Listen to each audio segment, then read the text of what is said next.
This right here, that's 30 minutes worth of work. It didn't matter in a few seconds.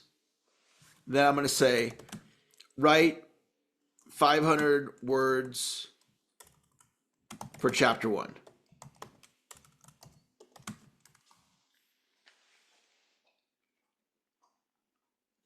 And then it's going to write it. So if we go back to my client, Roberto,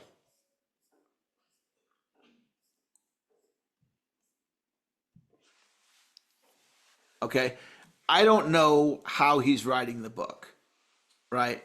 But he could literally have this book written today with what I just showed you. He also could record himself. He could record himself just talking about bold, decisive action.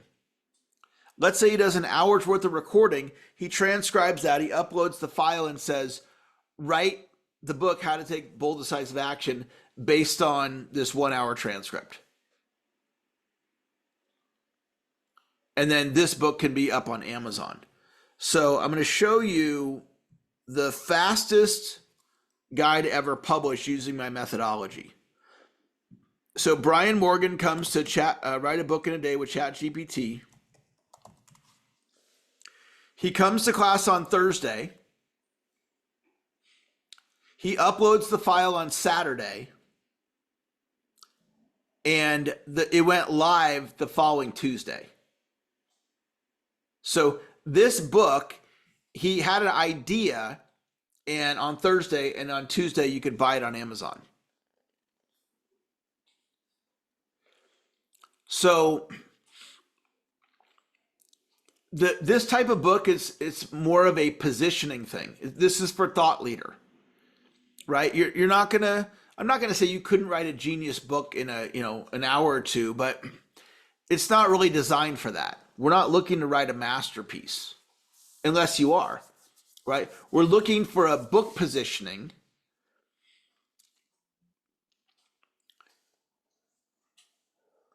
So like writing a book about create revenue now for corporate sales teams, I can write that book and then I can prospect the book with social media, prospect like LinkedIn messages and stuff. Okay, I want to give you guys one more idea and then we're going to do the 80-20. And the last idea I want you to do, use AI to reframe your doubts. So we're going to do a little 5-minute exercise. And you're going to go to ChatGPT or similar. And if you don't use AI, you could just do it with the journal. Okay? If you're opposed, you don't have to do AI. But if you're open to ChatGPT or similar, and what you're going to do is say, I want your help on reframing my doubts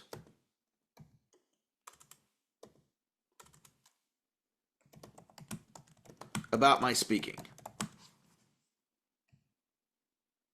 Or it could be doubts, doubts. It could be doubts about your business skills or about your email marketing or whatever's in the space for you. And you just talk to chat for a little bit. You can use the voice feature, right? So let's try the dictate. I need some help from you, chat, in working on my doubts. I have some doubts about whatever you would say, and then you'd ask it for support. Here's where I think those thoughts come from. Please reframe this for me.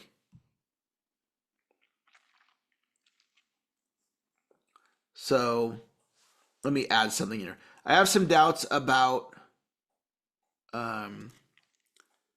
if my message about helping people make more sales is relevant.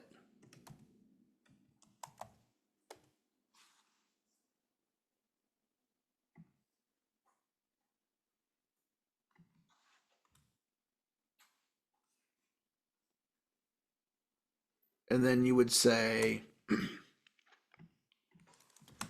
I believe I am called to share this message with the world, but I am afraid.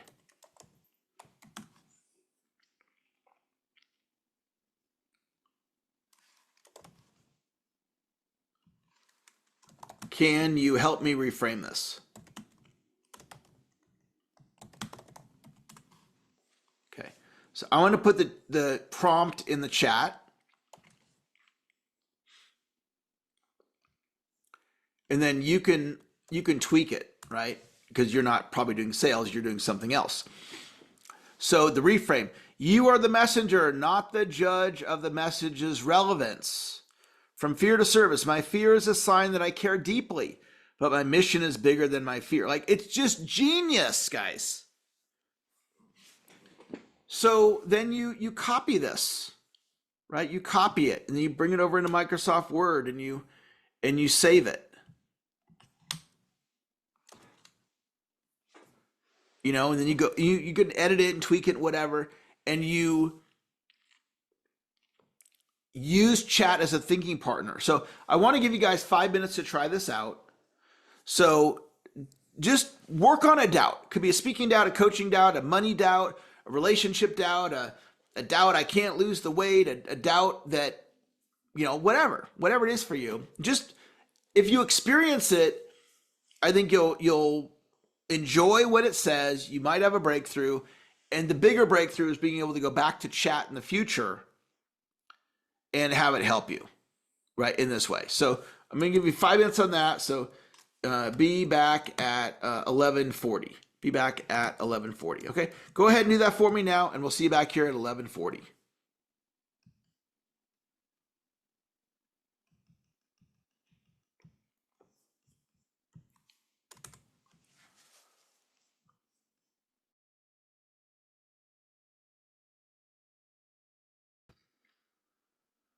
All righty, welcome back. What I'd love to do now is just talk about what did you get out of class today, and if you can just keep it like succinct to like 1 or 2 ideas. If you look at like your best ideas of the class and, you know, go through, look at your best ideas, put a little asterisk by or highlight, you know, what was the 2 ideas that were the best. You know, I just love to hear from several of you what you got out of class. And if you're open to turning on your camera, that'd be cool. I never require it in my classes, and I know that there's reasons sometimes when we're not able to be on camera. But if you're open to being on camera, that would be cool.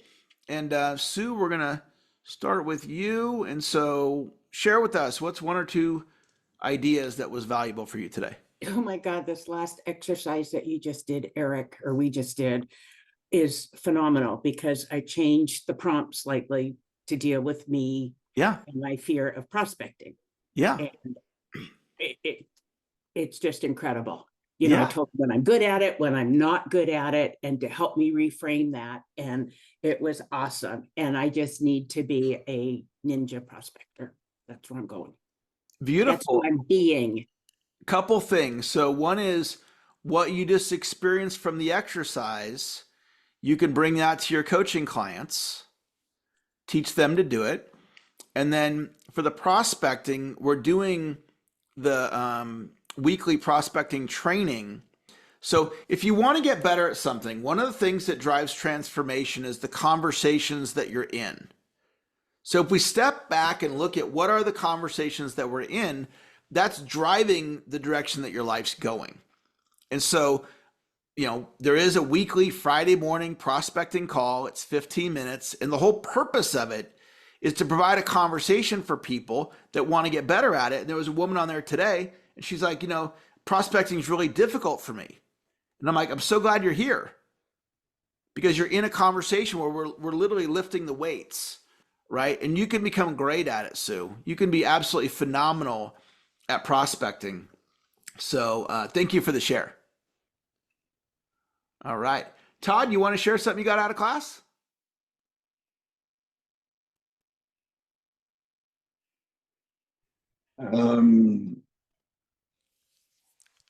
Well, just the whole message, which I think is my central, or I'm being the central problem, is just go for the revenue generation, you know, because I'm just the, you know, a king of training and thinking and all the things, except for the main idea was which to, you know, make the money on it. And also, I liked your story about how you um, consulted or um, with your person that was a full-time employee, such as I am, and moving it down to part-time, because I have several similarities to that story. Yeah. Which is because that's the big cliff, because then you're talking a lot of stuff if you're actually leaving your job cold Right. turkey, like you were saying, oh, no more benefits, and Yeah. well, and then your case is even more extreme where you went from having things paid for to not, like, Yeah. wow, That was quite the cliff, guys. When yeah, I was with Robbins, and because I was traveling, they're like, okay, yeah, we'll give you a rental car, we'll give you a cell phone, we'll give you housing, we'll give you this, we'll give you that, medical, 401k, and then now I got mortgage and a car payment, and it was a giant cliff. And I don't advise that cliff, but for me, it worked out. But man, talk about pressure. That was a lot of pressure. And I'm glad, Todd, that you got out, that you got from the message about create revenue now, because for you, one thing, guys, about Todd, he has an exceptionally high intelligence. He's just a really, really smart human being. And so he's motivated, he's a hard worker, and he has all the intelligence that he needs. So then what's the X factor? It's where you put your time. So if Todd takes some of his time and pivots it over to revenue producing activities, then the revenue is going to follow. So awesome, Todd. Thanks for sharing. All right. Cheryl, you want to share? Hello, I would love to. How are Yeah. you? Great. Okay, thank you, everyone. Today was awesome. I wasn't even expecting to be able to join. Um, so try to piece everything together here. Um, Definitely picked up a lot of focus points and how we can center our skills and ground them. Um, and just remind ourselves that we're here to produce, but we're here to help, and we're still growing and learning every day, and from one another. I mean, the support is priceless. So turning your message into profit is the goal, and trying to think if there was anything else. Most of the nerves that we have are old habits or stuck beliefs. So we want to remember that we're going forward, and we do that confidently, and with pride, because we're creating massive movement in the future here. So, and how AI is our friend. So Yeah. thank you. Beautiful. I love that you got all that out of what was shared today. Thank you for sharing. All right. Christine, you want to share? Certainly. I was reading, Chad and I just did the exercise with my lead follow-up. And, confirming my concerns are completely valid, reframing from avoidance to alignment, and reframing my role. You're not following up with leads. You're extending an invitation. You're offering clarity. You're opening a door to healing. Each time you reach out, you're saying, I see you. I remember you. I'm here to support your well-being. If not, if now is the right time. It even reframes the timing. It's been too long. They may have forgotten or moved on. I didn't even say these things. It's telling me these Yeah. things that are in my head. Right. Timing is divine. Some people needed time.